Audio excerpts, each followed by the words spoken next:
त्यांना या हल्ल्यासाठी ट्रम्प यांनाच जबाबदार त्यांनी ठरवलंय आणि त्यांच्या धोरणांवर टीका केली। त्याचबरोबर भारतात सुद्धा लोकांमध्ये नाराजी आणि असंतोष आहे असा दावा त्यांनी केला। मात्र हा राग उघडपणे समोर येत नाही हेही त्यांनी नमूद केलंय। आता या वक्तव्यावरनं राजकीय वातावरण तापलंय आणि विविध पक्षांकडून तीव्र प्रतिक्रिया उमटतायत। सत्ताधारी आणि विरोधकांमध्ये आरोप प्रत्यारोपांच्या फैरी झडतायत।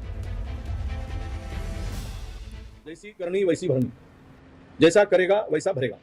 उसने जो सत्ता में होते हुए, सर्वोच्च पद पर होते हुए, उसने पूरे दुनिया को, वर्ल्ड को जिस तरह से उसने काबू करने के लिए, कब्जा करने के लिए हर कंट्री को डिस्टर्ब करने का काम किया, हर कंट्री पे अपना कंट्रोल करने का काम किया और सब पूरा दुनिया हमारी गुलाम है, इस तरह की उसकी जो भाषा है। और देश को भी उसने बर्बाद किया। ईरान से कोई संबंध नहीं था, फिर भी उसने इजराइल को पकड़कर जो वार किया उसमें वो तो होना ही था। आज ट्रंप ने पूरे अमेरिका को बर्बाद कर चुका है अपने मंसूबे पूरे करने के लिए, अपनी इच्छाओं को पूर्ति करने के लिए। जैसे कि देश में चल रहा है अपने हिंदुस्तान में, वैसे ही वहाँ चला तो वो होना ही था। जितने लोग रास्ते पर उतरकर उनका विरोध किया, अब हिंदुस्तान में उतर नहीं रहे तो इनको लग रहा है कि सब कुछ आलबेल है।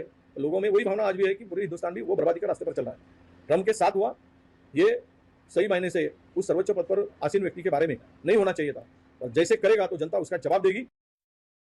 काँग्रेसचे नेते विजय वडेट्टीवारांची इच्छा आहे की भारतामध्ये अराजकता माजावी।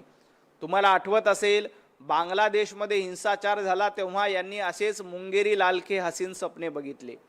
नेपाळमध्ये हिंसाचार झाला तेव्हा असं वाटलं की जेनझी भारतामध्ये देखील असेच आंदोलन करेल। जेव्हा केव्हा विदेशामध्ये हिंसाचार होतो तेव्हा विजय वडेट्टीवार मुंगेरी लालखे हसीन सपने बघतात आणि भारतामध्ये देखील असा हिंसाचार होईल असे वाट बघतात। परंतु एक लक्षात घ्या, इथली जेनझी पंतप्रधान नरेंद्र मोदीजींच्या पाठीशी आहे। इथली तरुणाई मोदी सरकारच्या पाठीशी आहे, भारतीय जनता पार्टीच्या सोबत आहे।